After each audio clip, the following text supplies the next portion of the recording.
పూజలో ప్రారంభంలో ఒక అంగంగా మనం దీపం వెలిగిస్తాం. కానీ కేరళ రాష్ట్రంలో ఇప్పటికీ ఒక అలవాటు ఉంది. దీపం ఒక్కదాన్ని వెలిగించి దాని మీదకి అన్నపూర్ణని ఆవాహన చేసి పూజ చేస్తారు అక్కడ.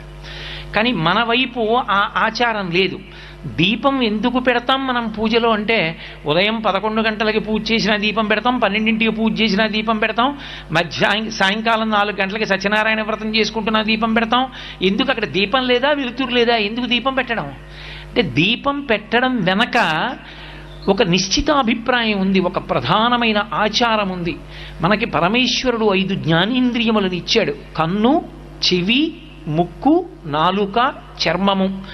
సమస్త సుఖములు ఈ 5 మీదే ఆధారపడ్డాయి. పరమేశ్వరుడు ఈ 5 ఇంద్రియములను ఇచ్చి 5 ఇంద్రియములకు శక్తినిచ్చాడు. ఒక్క ఆత్మయే ఒక్కొక్క దాని మీద పడి ఒక్కొక్క శక్తినిస్తుంది.